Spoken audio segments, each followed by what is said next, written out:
Hi there, Bill Hitchcock. It is Monday, May 19th, 2025, and we're going to talk about what happened this past weekend along the coast of North Carolina. Lots of fishing activity did occur. We had some oddball things happen, and we're going to talk about that. We got some coastal news to get out to you. Also, a long-range weather forecast. I'll get those words out in case you're planning a trip for next weekend. And I'll just tell you right now, this past weekend, we had some ugly weather. It was blowing, a lot of boats stayed in, and that obviously affects the fishing report. But let's just jump on into it. Monday morning, take a look what the conditions were like. Here we go again. Old sun coming up over my left rigger this morning. 15 minutes till prayer time. What a glorious morning. Good morning. That was Doghouse Sport Fishing Charters out of the Outer Banks with Captain Britton Shackelford. Super duper nice guy. You may recognize the name because you didn't see his face or his boat from Wicked Tuna. So thank you, Britton, for that little message going on out this morning, showing us that it is calm now because it wasn't calm. And let me show you this. See that picture? Picture of Atlantic Beach now. That's a lifeguard station. Look at the flags. Do you see the red one? That means, oh, don't go swim. It's really bad. It's rough conditions. By the way, 2 red flags means you're going to get arrested if they catch you in the water. It's so bad. But do you see the purple flag? Yep, it's rough waters inside and out. That purple flag is there saying there's a critter, there's a thing in the water, be careful. Well, it winds up that thing was really Portuguese man of war, but it could be sharks, it could be other things. Well, I had friends and family here over the weekend. They wanted to go fishing, so we went to the Oceana. Oh, the action was hot and heavy. Trust me, every time you threw out something, you got hit with something, and here are the 2 somethings that kept biting. I don't know if you can see how muddy the water is, but literally almost every cast, you're catching those. Oh, by the way, I want everybody to see the fish. You see the little ray. I want everybody to see the fish. What is it? I know what it is. I just want to see if you know what it is. Can you identify this fish? That among spots and pinfish were the fish that were being caught because it was windy, it was yucky, it was all sorts of stuff, so it was kind of tough. And as we get into the fishing report, you're going to hear what the alternative answer was. Now, I do want to head up to the Nag's Head Pier. It was really wild Friday. Look at this Nag's Head Pier. Boom, boom, boom. They caught 3 cobia that I know of off of the Nag's Head Pier. Jeanette's Pier also reports cobia catches, but the big thing was bluefish again. Bonito's still there, and water temperature 65 degrees. Heading on down to Oregon Inlet Fishing Center.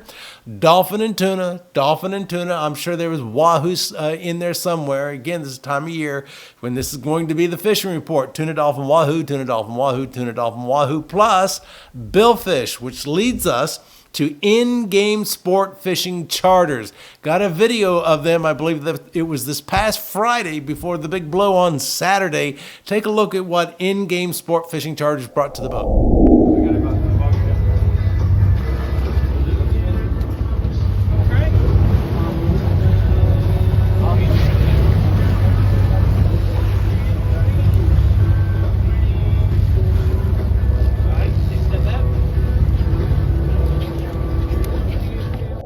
Congratulations to those folks in Game Sport Fishing Charters for sailfish. Now, let's go on down to Hatteras Island, to Avon more specifically, to Frank and Franz, the fisherman's friend.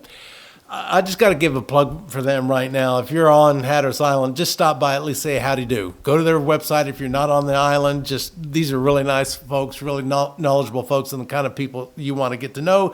But let's jump on into their fishing report. Frank and Franz says that sea mullets and blues are on the Avon Beach. Cape Point had a few puppy drum along with good sea mullet. Ramp 49, good sea mullets, some puppy drum, and a couple of pompano. Pompano is going to be the magic word. Here we go. Ramp 55 had sea mullet along with a few pompano. Chase caught a nice 2-pound, 3-ounce pompano on a psycho rig. Remember that psycho rig seems to be a big thing now for catching pompano. Ray found some big rays, how appropriate, and a small hammerhead. Den caught a nice puppy drum on Rapid 49. Captain Rick Scarborough led his client to some nice sheep's head. Scarborough, Kennekeeter, I'm assuming. I think I know Rick. I think I did a show with him once. But anyway, this is what I wanted to show you. It's Randy at Frank and Fran's Pompano Fishing. Generally, people who go pompano fishing, they love to use those little not fiddler crabs, little mole crabs. They refer to as sand fleas. They're not fleas, they're mole crabs. It's a wonderful bait for pompano. They're also a wonderful bait for a fish like drum. If you see them on the beach, so do the fish. That's where they're coming on in. But how do you catch them buggers? Well, Randy at Frank and Fran's Bait and Tackle in Avon is going to show you how to catch them sand fleas. Hey guys, it's Randy here at Frank and Fran. Hey, we've got a lot of questions at the shop so far this year about how to find and catch your own sand fleas. So I figured while we're out here on the beach today, you might as well go ahead and show you just how to do that. First thing you look for is on the receiving waves, you can see bees sticking up from the waves to be seen. Those are their antenna coming up to feed. Find that, and you can find the sand flea.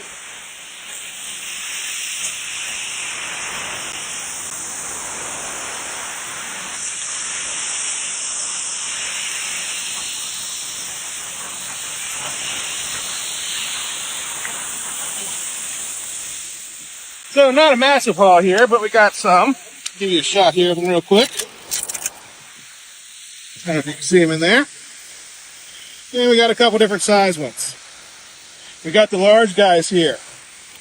This is a great bait for the simple fact, if you can see the orange in here, that's the eggs. That's extra protein for the fish, and they're going to choose that one every time over one that doesn't have eggs. That's right on the upper size of what I would actually fish with. Your pompano and sea mullet have small underslung mouths, so they need to be able to get into the mouth. This would be a good one for a puppy drum though.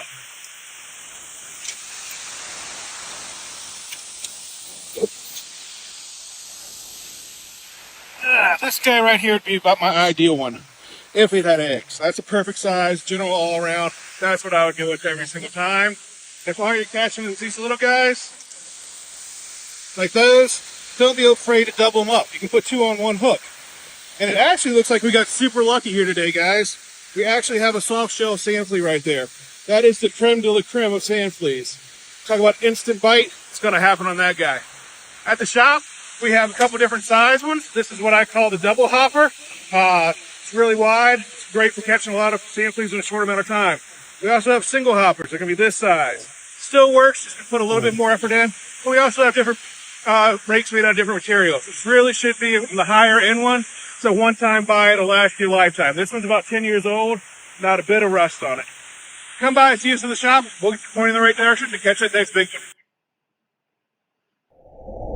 All right, that was Randy with Frank and Friends, the fisherman's friend in Avon, North Carolina, showing you how to catch sand fleas, and he lucked into a soft shell sand flea. That sounds weird. Mole crab. So thank you very much for that information, guys. All right, let's work. I want to make mention of Odin's Dock.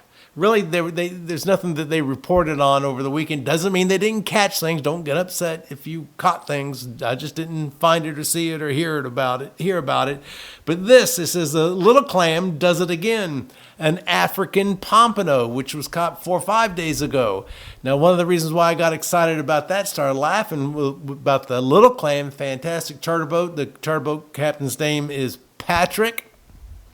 His dad, we just did a segment with on how to catch cobia. Rick Caton. That's Rick Caton's son, is Patrick Caton on the little clam. So congratulations to those folks. Hatteras Harbor on Sunday. I love fishing reports like this. On Sunday, yesterday, they said the big boat stayed tied to the dock today. Thank you for saying that. Yes, why? Because it was blowing a gale. Inshore boats, though, made their way out for good catches of bluefish and red drum. The offshore boats will be going out tomorrow. And we just showed you off of Captain Britton Shackelford that he's heading out in the morning, how nice and pretty it was on Monday morning. Weren't that way yesterday. Cape Lookout, Morehead City area. Chasing Tails, our shop captain put these crews on some big speckled trout, nice drum, doormat flounder, bluefish while fishing in the backwater. So if you can't head on out, you can head on in, stay on the inside. And yes, I'm probably going to have to say this every single time. Chasing Tails is highly aware of the rules and regulations that both the flounder and speckled trout seasons are not open right now. This is catch and release. And folks have been asking, because people who watch this YouTube channel all around the world, actually, but the country, and they go, why? Speckled trout closed due to a cold sun event this past winter. They'll reopen, I think it's July 1st here in North Carolina. Flounder is a mess. Oh, let me show you this. I just saw this morning on my personal Facebook page. This is from 10 years ago. Warning, oh, I wish I had that. I don't have that with me right now. About flounder, that they're threatening to take the total allowable catch away by 60%. Well, eventually it happened more than that, and then eventually it closed down. So for at least 10 years, this has been with flounder, it's been a situation. I don't want to go into politics or whatever, but 10 years, still don't have it right. We got that bill. It's in the Senate right now. It's HB 442. It's gone past its first reading. It's coming up on its second reading, and it could be opening up a season for the next 4 years for 6 weeks for flounder. So let's see what happens. For 6 weeks. We'll just leave it at that. Bogue Inlet Pier on Saturday, they report beach water temperatures at 75 degrees, as we just made mention. Jeanette's Pier up in Nag's Head is 65 degrees. Large bluefish up to 10.5 pounds. Spanish mackerel at 4 pounds, 15 ounces. Sea mullet, gray trout, spots, and pompano. There we go again with the pompano. But this is the what I wanted to bring up. Barracuda. Yepper. Congratulations to Tony out of Jacksonville with his 21-pound, 13-ounce barracuda that he caught. But wait, there's more. Once we head on down from Emerald Isle, where Bogue Inlet Pier is, to Wrightsville Beach, guess what? Barracuda. Brian Dean catches the first barracuda weighing 23.2 pounds on the Johnny Mercer Pier. He wins $100 for it being the first at the Johnny Mercer Pier. Barracuda, you normally hear about those from boats. You don't normally, it's not unusual, don't get me wrong, hear about barracuda being caught off of piers. I find it interesting. In Emerald Isle down to Wrightsville Beach, that seems to be the area for them. They got big teeth and they stink. And enough of all that. Now, before I go on further, I wanted to clarify something. I think it was last show or the show before that, I made comment about a fantastic guide service or guide out of the Topsail Beach area.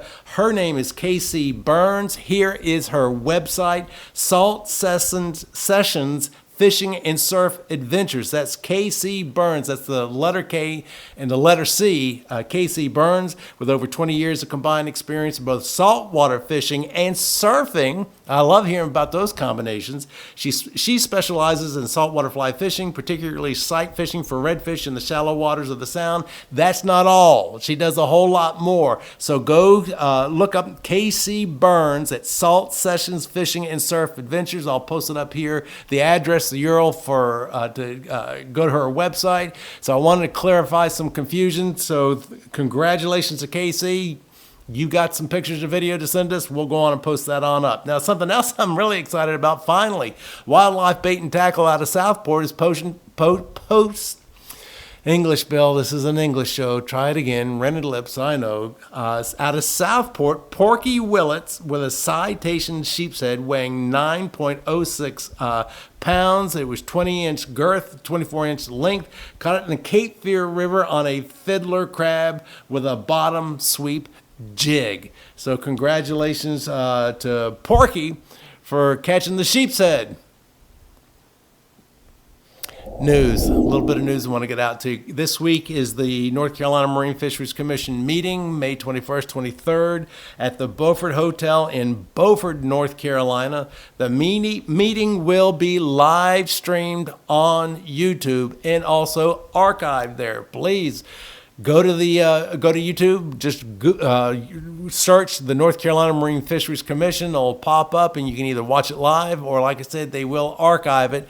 And what I always encourage, the meeting on the 21st, their first meeting on Wednesday at 6 p.m., that's open to the public. That's for public comment. And then the very next meeting on Thursday morning, they start off with public comment. And I am a big supporter of folks going on and speaking their mind, offering solutions, identifying problems. Just understand that these people are knowledgeable of what you're talking about. 9 times out of 10, I doubt you'll catch them out of left field. I will tell you this, you get 3 minutes.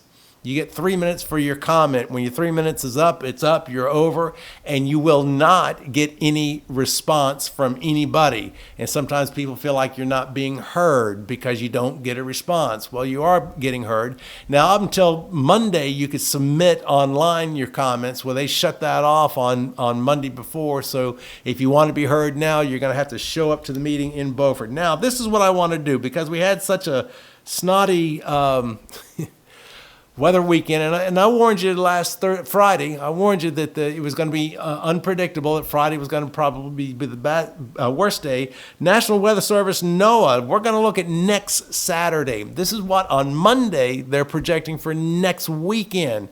Yes, things will change. Never really trust a weather forecast more than 3 days out. But I wanted to give you a heads up. Look at this map here. This is the wind. It looks like it's primarily going to be coming out of the northwest. The strongest winds they're showing is on the northern end of the Outer Banks of Hatteras around the Nags Head area at 13 to 15. If you look south, you can see that the wind shifts more of a southerly direction.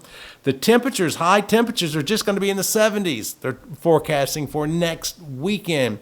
And if you look at this map, I'll make sure I leave it up just for a little bit longer. You will see that they have these temperatures offshore or near shore around the 10 fathom mark. Those are the temperature predictions for those areas. They haven't misplaced a number from a city because we're used to seeing these things placed on cities or towns. No, this is like within the 10 fathom drop off. And finally, they're talking about rain. Is it going to be rainy? Well, like maybe 12%.